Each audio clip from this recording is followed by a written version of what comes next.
다 함께 사도신경으로 우리의 신앙을 고백하겠습니다. 나는 전능하신 아버지 하나님 천지의 창조주를 믿습니다. 나는 그의 유일하신 아들 우리 주 예수 그리스도를 믿습니다. 그는 성령으로 잉태되어 동정녀 마리아에게서 나시고 본디오 빌라도에게 고난을 받아 십자가에 못 박혀 죽으시고 장사된 지 사흘 만에 죽은 자 가운데서 다시 살아나셨으며 하늘에 오르시어 전능하신 아버지 하나님 우편에 앉아 계시다가 거기로부터 살아있는 자와 죽은 자를 심판하러 오십니다. 나는 성령을 믿으며 거룩한 공교회와 성도의 교제와 죄를 용서받는 것과 몸의 부활과 영생을 믿습니다. 아멘. 찬송가 309장 함께 찬양하겠습니다. 309장 함께 찬양하겠습니다. 목마른 내 영혼 주가 이미 허락한 그 귀한 영생수 주여 갈망합니다. 그 약속 따라서 힘써 간구하오니 오 주여 내 기도 어서 들어주소서.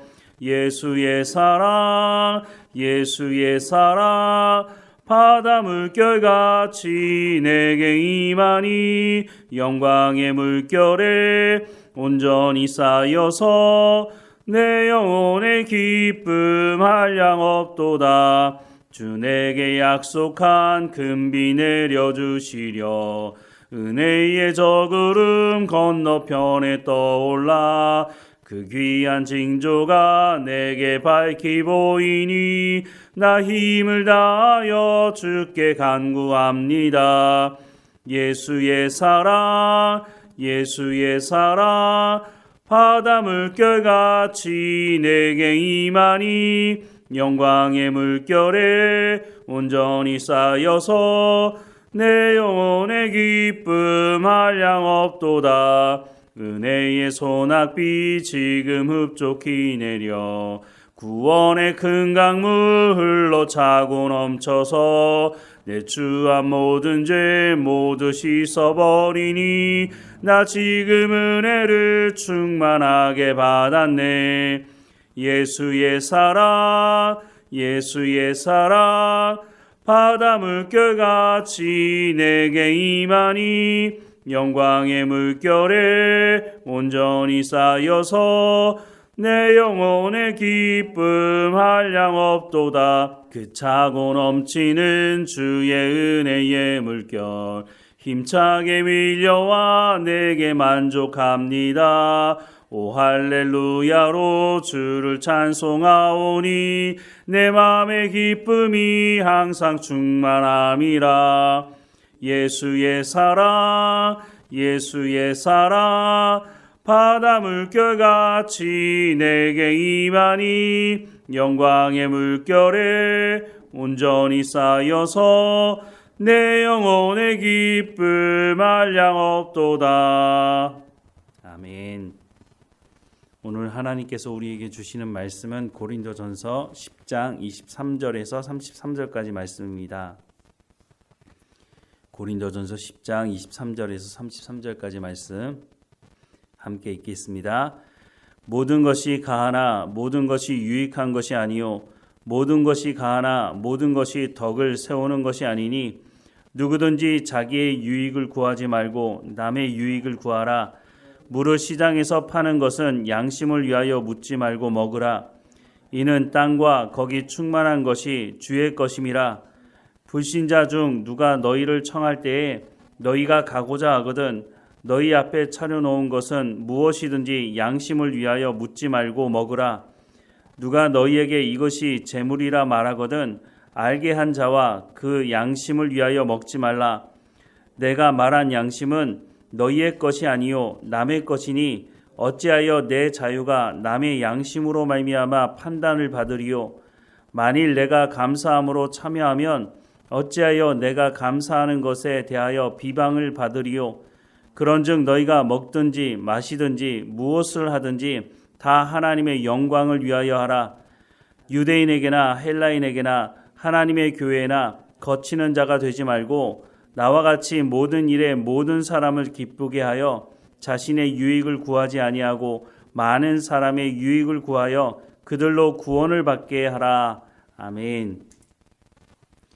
바나바와 바울이 1차 전도여행을 하면서 복음을 전했는데 그 복음을 전하면서 가장 큰 걸림돌 중에 하나는 할례였습니다.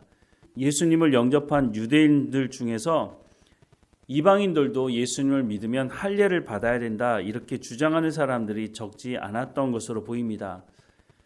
이런 할례 문제 때문에 이방인들에게 사실은 복음을 전하는 것이 쉽지 않았다는 것입니다. 왜냐하면 다 성장한 사람에게 할례를 강요하는 것은 어쩌면 그 당시에 과다출혈로 죽을 수도 있는 상황이고 무엇보다 헬라 문화 속에 살고 있던 사람들은 육체에 칼을 대는 것을 좋아하지 않았습니다. 그 당시에 올림픽과 같은 경기가 있을 때에 참여할 수 있는 사람들은 남자들만 참여할 수 있었고 또한 그 운동 경기에 참여하는 모든 남자들은 옷을 다 벗고 자기의 육체미를 자랑하는 그런 시간이기도 했습니다. 이런 문화 속에 살고 있던 사람들이 몸에 칼을 대야 된다? 그것은 받아들이기 쉽지 않았다는 것입니다. 그래서 내가 예수는 믿겠지만 할례는 받지 않겠다라고 하는 사람들이 이방인들 중에 적지 않았다는 것이죠. 복음을 전하다 보니 이것이 이방인들에게 큰 걸림돌이라고 하는 것을 알게 되었고 그래서 1차 전도여행을 마치고 예루살렘에 돌아온 바나바와 바울은 예루살렘 교회에서 우리가 복음을 전하면서 이런 일들이 있었고 무엇보다 이 할례 문제를 우리가 해결해야 하지 않겠느냐라고 하는 것을 제시했을 때 물론 예루살렘에 있는 사람들 중에도 무조건 할례는 받아야 된다고 주장하는 사람들이 있어서 큰 충돌이 있었지만 결국은 할례를 문제 삼지 않기로 결국은 이방인들에게 할례를 행하는 것은 문제 삼지 않기로 그렇게 결정을 하게 됐습니다. 하지만 그 이후로도 예수 믿는 사람들 중에 유대인들 중 할례를 주장하는 사람들은 여전히 할례를 받아야 된다라고 주장을 하기도 했습니다. 예루살렘에서 할례 문제를 삼지 않겠다고 하는 결정이 내려지고 난 이후 바울은 더 담대하게 복음을 전하게 되는데요. 바울이 복음을 전하면서 어떤 사람도 선별해서 복음을 전하지 않았다고 하는 것을 우리가 앞서 말씀을 봤는데요. 고린도전서 9장 19절에서 23절 말씀에 보면 내가 모든 사람에게서 자유로우나 스스로 모든 사람에게 종이 된 것은 더 많은 사람을 얻고자 함이라. 유대인들에게 내가 유대인과 같이 된 것은 유대인들을 얻고자 함이요 율법 아래에 있는 자들에게는 내가 율법 아래에 있지 아니하나 율법 아래에 있는 자같이 된 것은 율법 아래에 있는 자들을 얻고자 함이요 율법 없는 자들에게는 내가 하나님께는 율법 없는 자가 아니요 도리어 그리스도의 율법 아래에 있는 자이나 율법 없는 자와 같이 된 것은 율법 없는 자들을 얻고자 함이라. 내가 약한 자와 같이 된 것은 약한 자들을 얻고자 함이요 내가 여러 사람에게 여러 모습이 된 것은 아무쪼록 몇 사람이라도 구원하고자 함이니 내가 복음을 위하여 모든 것을 행함은 복음에 참여하고자 함이라 라고 말씀하고 있는 것과 같이 바울은 어느 곳에 가든지 누구를 만나든지 복음을 전하려고 했고 그래서 이 할례 문제를 해결해야 된다라고 예루살렘 교회에 가서 말을 했던 것이죠. 결국은 이 문제가 해결되었고 복음을 전하는데 담대하게 바울이 복음을 전했던 것을 알 수가 있습니다. 오늘 본문에도 보면 바울이 복음을 전할 때 어떤 자세와 어떤 태도였는지를 분명히 말씀을 해주고 있는데요.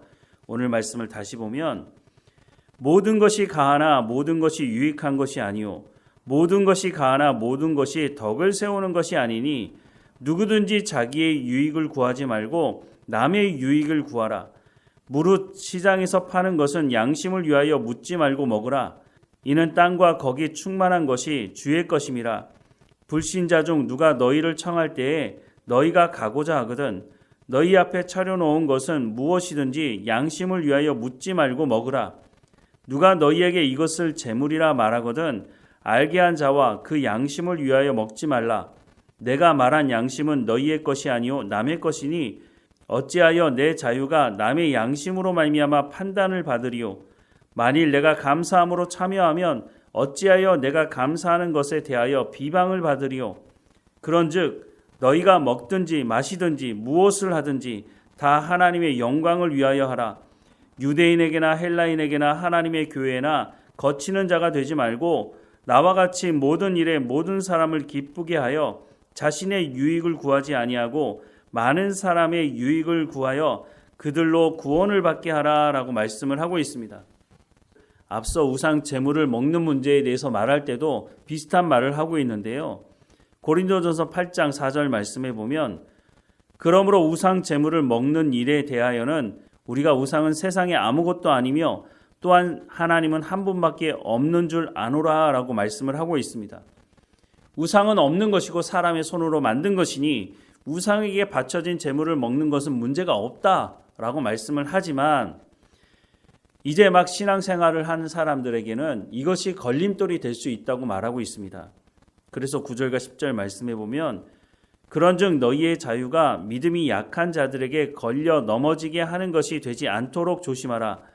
지식이 있는 내가 우상의 집에 앉아 먹는 것을 누구든지 보면 그 믿음이 약한 자들의 양심이 담력을 얻어 우상의 재물을 먹게 되지 않겠느냐라고 말씀을 하고 있습니다. 이게 무슨 말입니까? 우상을 숭배하던 사람들이 예수 믿게 되기는 했지만 이 사람들에게 아직 성경의 지식이 없기 때문에 하나님에 대해서도 잘 알지 못하기 때문에 먼저 믿은 사람들이 우상에게 드려진 그 재물을 먹을 때 이 사람들이 어떻게 생각하겠느냐라고 말하는 것이죠. 이 사람들이 이 모습을 보게 되면 예수 믿는 사람들이 우상을 섬겨도 되는구나 이런 생각을 할 수 있게 된다는 것이죠. 그래서 어떻게 하라고 말합니까? 11절 이하의 말씀에 보면 그러면 내 지식으로 그 믿음이 약한 자가 멸망하나니 그는 그리스도께서 위하여 죽으신 형제라. 이같이 너희가 형제에게 죄를 지어 그 약한 양심을 상하게 하는 것이 곧 그리스도에게 죄를 짓는 것이니라. 그러므로 만일 음식이 내 형제를 실족하게 한다면 나는 영원히 고기를 먹지 아니하여 내 형제를 실족하지 않게 하리라 라고 말씀을 하고 있습니다. 그래서 오늘 본문 말씀에도 보면 23절 24절에 모든 것이 가하나 모든 것이 유익한 것이 아니요 모든 것이 가하나 모든 것이 덕을 세우는 것이 아니니 누구든지 자기의 유익을 구하지 말고 남의 유익을 구하라 라고 말씀을 하고 있습니다.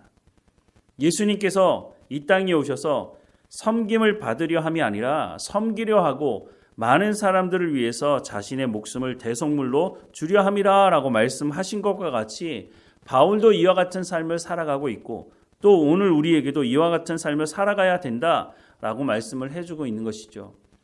그래서 고린도전서 11장 1절 말씀해 보면 내가 그리스도를 본받는 자 된 것 같이 너희는 나를 본받는 자 되라 라고 말씀을 하고 있는 것입니다.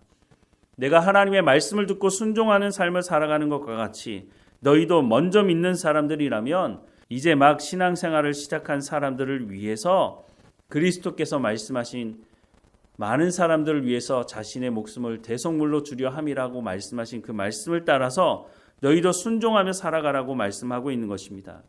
그런데 바울이 말만 하는 것이 아니라 내가 그와 같은 삶을 살아가고 있으니 너희도 나를 본받으라 라고 말씀을 하고 있는 것이죠. 사람들마다 삶의 목표를 따라서 살아가는 방향이 바뀌게 되는 것입니다. 삶의 목표가 돈인 사람들은 수단과 방법을 가리지 않고 돈을 버는 데 집중하죠. 명예가 중요하다고 생각하는 것은 그 어떤 것과도 타협하지 않고 내가 명예를 위해서라면 모든 것을 하겠다고 말하며 살아갑니다. 성공과 출세를 목표로 삼는 사람들은 다른 사람들을 밟고 일어서는 일에 대해서 죄책감도 갖지 않는다고 하는 것이죠. 하지만 예수님께서 이 땅에 오신 목적이 생명을 살리러 오셨다고 말씀하고 있으니 예수님을 영접한 사람들은 삶의 목표가 생명을 살리는 삶이어야 한다고 말씀을 하고 있는 것입니다. 그래서 우리에게 주어진 시간, 재능, 재물, 우리에게 주신 모든 것을 가지고 생명을 살리는 일에 집중해야 된다라고 말씀을 하고 있는 겁니다. 오늘 본문 33절 말씀해 보면 나와 같이 모든 일에 모든 사람을 기쁘게 하여 자신의 유익을 구하지 아니하고 많은 사람의 유익을 구하여 그들로 구원을 받게 하라라고 말씀하는 것 같이 우리가 예수 그리스도를 통해 생명을 얻었다면 바울이 또한 보여주는 삶을 통해서 우리가 알 수 있듯이 생명을 살리는 삶을 살아가라라고 말씀을 하고 있는 겁니다. 나의 유익을 위해서만 살아가지 말고 다른 사람, 많은 사람의 유익을 위하여서 그들로 구원을 받을 수 있도록 너희의 생명과 너희에게 주어진 모든 것을 가지고 구원을 받을 수 있도록 사용하라라고 말씀을 해주고 있는 것이죠. 우리의 사용하는 언어, 우리의 시간, 우리의 재물, 우리의 건강 모든 것을 통해서 우리가 복음을 전하는 데 집중해야 된다라고 말씀을 하고 있습니다. 우리의 삶의 목적이 다른 사람들을 구원하는 것이라고 한다면 우리의 삶의 방향도 거기에 맞춰서 움직이게 되어 있다고 하는 것입니다. 바울이 어떤 삶을 살아가는지를 우리가 보는 것은 우리의 삶의 방향도 이와 같이 생명을 살리는 방향이어야 한다고 말씀을 하고 있는 것입니다. 우리가 이 마음을 품고 이 마음을 가지고 기도하며 이 마음을 가지고 살아간다면 하나님께서 사람들을 우리 가운데 보내주실 것입니다. 그때 그들에게 하나님의 말씀, 하나님의 복음이 무엇인지를 전할 수 있는 준비를 우리가 해야 한다고 말씀해주고 있는 것이죠. 이미 우리가 구원받고 하나님의 말씀을 듣고 예배하며 우리가 그리스도인으로 살아가고 있지 않습니까? 그러면 그들에게 우리가 복음을 전할 수 있게 될 것입니다. 우리가 더 잘 준비해서 복음을 증거하는 우리의 삶의 방향이, 우리의 삶의 목적이 하나님의 사람들을 하나님께 불러오고 하나님과 함께 신앙생활하고 생명을 구원하는 자리 가운데 우리가 부름 받았으니 이 일에 합당한 삶을 살아가고 우리를 통해서 많은 사람들이 주께 돌아오는 일들이 일어나기를, 그래서 이 일을 통해서 하나님으로부터 칭찬받는 우리 모두가 되기를 주님의 이름으로 축원합니다. 기도하겠습니다. 사랑하는 하나님, 우리 가운데 많은 것들을 허락해 주셔서 감사합니다. 이것들에 대한 감사를 우리가 잊어버리지 않을 뿐만 아니라 우리를 구원하신 그 하나님의 놀라운 구원의 은혜를 우리가 늘 기억하며 그 구원의 은혜 가운데 살아갈 뿐만 아니라 우리가 생명을 살리는 일에 힘쓰는 우리의 삶이 될 수 있도록 은혜를 허락해 주옵소서. 바울이 복음을 전하는 일에 어떤 것도 자신의 유익을 위해서 구하지 아니하고 타인의 유익을 위해서, 타인의 구원을 위해서 구하며 헌신했던 것을 보게 됩니다. 이런 바울이 자신을 본받으라고 말하는 그 말씀 앞에 우리가 순종하게 하셔서 우리가 오늘도 하나님의 말씀에 집중하게 하셔서 하나님 말씀을 따라 순종하며 살아갈 뿐만 아니라 우리가 만나는 그 사람들에게 복음을 증거하는 삶이 될 수 있도록 은혜를 허락해 주옵소서. 우리가 입술로만 복음을 전하는 사람들이 아니라 삶으로 증거할 수 있도록 우리의 삶 가운데 성령의 열매가 맺어질 수 있도록 오늘도 성령의 충만함으로 우리의 삶을 주관하시고 인도해 주옵소서. 몸이 연약한 성도들 한 사람 한 사람마다 지켜주시고 강건하여지도록 회복하는 그 모든 과정을 통해서 하나님과 더 깊은 교제 가운데 나아갈 수 있도록 인도해 주옵소서. 예배 가운데 나오지 못하는 성도들도 기억해 주셔서 그들의 삶을 주관해 주시고 하나님 앞에 나와 예배할 수 있도록 하나님 만나 주시고 말씀해 주시고 하나님을 만나야만 참된 만족과 안식을 누릴 수 있다고 하는 것을 경험할 수 있도록 하나님 인도해 주옵소서. 하나님께서 오늘도 함께 하셔서 우리를 인도하실 때에 우리의 입술에서 감사가 떠나지 않게 하시고 늘 하나님과 동행하며 하나님께 찬양과 경배를 올려드리는 우리의 삶의 현장이 될 수 있도록 인도해 주옵소서. 우리와 함께 하시는 하나님께 감사드리고 예수 그리스도의 이름으로 기도드립니다. 아멘. 하늘에 계신 우리 아버지, 아버지의 이름을 거룩하게 하시며 아버지의 나라가 오게 하시며 아버지의 뜻이 하늘에서와 같이 땅에서도 이루어지게 하소서. 오늘 우리에게 일용할 양식을 주시고 우리가 우리에게 잘못한 사람을 용서하여 준 것 같이 우리 죄를 용서하여 주시고 우리를 시험에 빠지지 않게 하시고 악에서 구하소서. 나라와 권능과 영광이 영원히 아버지의 것입니다. 아멘.